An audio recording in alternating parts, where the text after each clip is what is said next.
Hello నమస్తే welcome to జనపదాల జాతర. ఈరోజు బడే భీమ్గల్కి వచ్చినామన్నమాట. మనతో పాటు ప్రమీలమ్మ గారు ఉన్నారు. ఆవిడ ఫోక్ సింగర్, జానపదాలు కుమ్మేస్తుందంట. ఆవిడతో మాట్లాడదాం.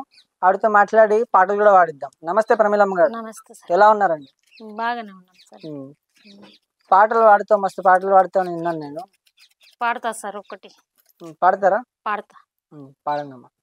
సిరిముగ్గు సిక్కు ఎయ్యా ఎన్నెలాలో నాకు బాలలు లేరోయ్ రాజా ఎన్నెలాలో నీదాడ కట్టు కట ఎన్నెలాలో లక్క కోల లచ్చినయట ఎన్నెలాలో అమ్మ నాకు కోలాలని ఎన్నెలాలో అడిగే బాలలు లేరోయ్ రాజా ఎన్నెలాలో కిందడ కట్టు కట ఎన్నెలాలో సిరిగి నేలచ్చినయట ఎన్నెలాలో. ఈ గొంతులో నుంచి కూడా గానం రాలేకుందమ్మా. అసలు నేను చూస్తుంటే కూడా నాకు బాధేస్తుంది.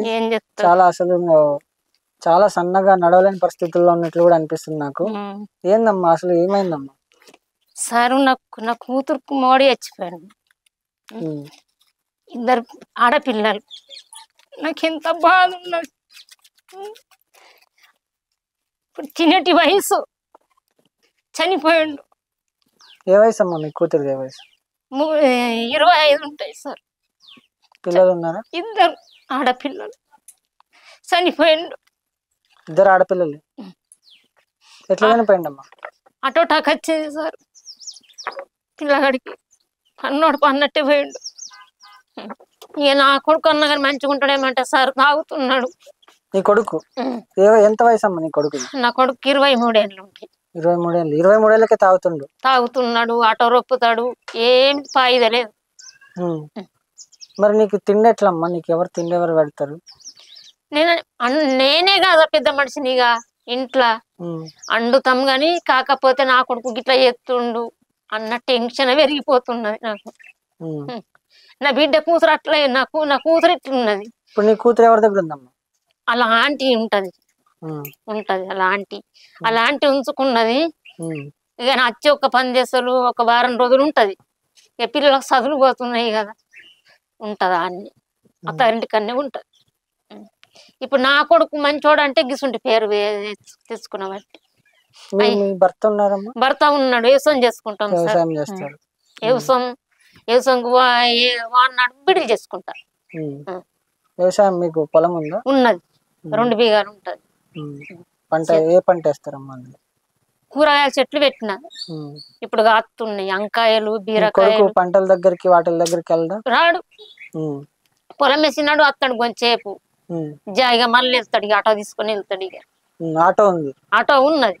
ఫైనాన్సులో తీసుకున్నాం.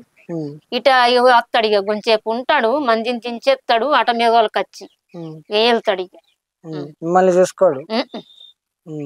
రోకే లేదు. 2 సార్లు బదులు కిరాయి. ఇటు ఆరమూరికి ఇటు భీమ్గల్ ఇటు ఆరమూరికి అయిపోయి. పైసలన్నీ ఏం చేస్తాడు నీ కొడుకు? రావంటున్నాడు.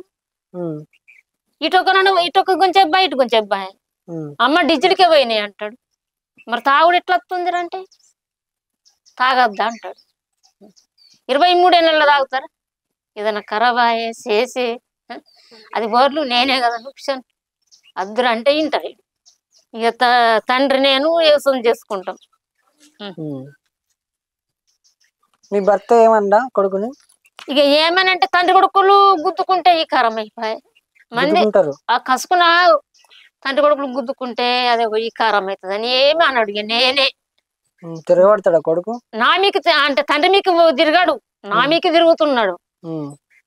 నేను ఎటు కంగారు మట్టు ఇట్స పెడుతున్నాను. అయితే ఊరన్న పెట్టుకో, అయితే ఊర్లు ఉండవు. నువ్వు ఆటో పట్టుకొని ఏం పైదా? నువ్వు నాకు రూపాయి నాకు ఆటో నా ఇంటికాడ పెట్టుకో, నువ్వు ఎటన్నావు అని చెప్తున్నా. నాకు అంత బాధ ఉన్నది. కూతురు ఎక్కడ? ఏ ఊర్లో ఉంటుంది? దరిపెల్లి. వస్తుంటది అప్పుడప్పుడు? వస్తుంది. వారం రోజులు ఉండిపోతుంది. పిల్లలను తోలుకొని వారం రోజులు ఉండిపోతుంది. ఆవిడేం పని చేస్తుంది? బీడీలు సార్. బీడీలు ఏం పని చెయ్యరు ఆ పిల్లకు. అడిల పని తెలియదు. బిడీలు చేసుకుంటది. ఇట్లా మరి పాటలు చాలా బాగా పాడతాం అంటున్నావు. నాకు నిన్ను పాడించాలన్నా కూడా నాకు అడగాలన్నా మనసు రావట్లేదు అసలు. ఏం చేయాలో సార్ ఇట్లా టెన్షన్లు ఉన్నాయి. ఆ పాటలు సుగాదికి రాకుంటున్నది నా కథ. ఇదే ఇంకా బాధల్లో పడి పాటలు కూడా మర్చిపోయినా. ఇప్పుడు అల్లుడు చచ్చిపోయి ఈ కొడుకేమి ఇట్లా చేయబట్టి ఇప్పుడు ప్రతి దానికి అమ్మమ్మ అంటారా లేక మంది అవుతారా? ఇప్పుడు ప్రతి ఒక్క వస్తువు నేను పెట్టాలా కదా, నేను ఎట్లా పెట్టాలి? పుట్టినేమో గీ గతి చెప్తున్నాను, నేను ఏం పని చెయ్యాలి? అట్లా బాగా ఏదో ఆదికి రాకుంటున్నది కథ. పాటలు ఆదికి వస్తలేవు. తెల్లారితే ఏందో దొక్కుతే ఏందన్న టెన్షన్ ఉన్నది నా కొడుకు చేయబట్టి. ఇప్పుడు నా బిడ్డ ఓడిపోయిన దానికి నాకు ఈడన్న మంచిగా ఉండి 10 రూపాయలు ఇవ్వ అమ్మ అంటే ఆ పిల్లలకు నేను పెట్టగలుగుతా కదా. అట్లా లేదు. 5 రోజులు బిడ్డలు చెప్తే ఏం మొదలవుతుంది? చాలా బాధగా ఉందమ్మా నువ్వు చెప్పేది వింటుంటే. అసలు చిన్న వయసులో తాగుడు ఇట్లా బంద్ చేసి నీ కొడుకు మంచిగా ఉండాలని మేము కూడా కోరుకుంటాం. ఈ ఇంటర్వ్యూ ద్వారా అయినా నీ కొడుకు మారుతాడని మేము కూడా ఆశిస్తున్నాం. మారితే మంచిదే. ఇది చూసిన తర్వాత అయినా ఇట్లా మీ కొడుకు మారుతాడు అనుకుంటున్నా. అసలు నేను ఎన్నో ఆశలు హోప్స్ పెట్టుకొని వచ్చినా అనమాట ఈమె దగ్గరికి. అందరూ మస్తు పాటలు పాడతారు అని చెప్పారు. కానీ ఇక్కడికి వచ్చిన తర్వాత ఈమె స్టోరీ విన్న తర్వాత నన్ను పాట పాడమని అడగడానికి నాకు ఇట్లా మనసు రావట్లేదు. ఆమె పాడే స్థితిలో కూడా లేదు. మీరు కూడా ఆమె మాటల్లోనే విన్నారు. సో ఇంకెక్కువ ప్రశ్నలు వేసి ఆమెను కూడా ఇబ్బంది పెట్టడం నాకు ఇష్టం లేదు. ఈమె దీన స్థితిని చూసి అమ్మ, సో మీ కూతురికి ఇట్లా భర్త చనిపోయింది కాబట్టి సో నాకు కూడా ఆ బాధతో ఒక పాట అయితే ఆదికి వస్తుంది, నన్ను వాడుతాను. రాగులు విసిరేటి ఓ రాములమ్మ, మొగుడెందు బోయని మొగము కలదప్పే. రాగులు విసిరేటి ఓ రాములమ్మ, మొగుడెందు బోయని మొగము కలదప్పే. నాగలోకము బోయి నరుడై నిలిచే, దేవాలోకము బోయి దేవుడై నిలిచే. దేవాలోకము బోయి దేవుడై నిలిచే. ఏడద్దు నీలమ్మ చెల్లెలున్నారు, చేతి గాజులు పోయే చెల్లెలెందుకే. చేతి గాజులు పోయే చెల్లెలెందుకే. ఏడద్దు నీలమ్మ తల్లియున్నది, తల మీద నిడబోయే తల్లి ఎవరమ్మా. నీ తల మీద నిడబోయే తల్లి ఎవరమ్మా. ఏడొద్దు నీలమ్మ తండ్రి ఉన్నాడు, తాలి బొట్టే పోయే తండ్రి ఎవడమ్మా. తాలి బొట్టే పోయే తండ్రి ఎవడమ్మా. రాగులు విసిరేటి ఓ రాములమ్మ, నీ మొగుడెందు పోయని మొగము కలదప్పే. మొగుడెందు పోయని మొగము కలదప్పే. మొగుడెందు పోయని మొగము కలదప్పే. ఇట్లా భర్త ఉంటేనే ఏమన్నా అవుతుందమ్మా.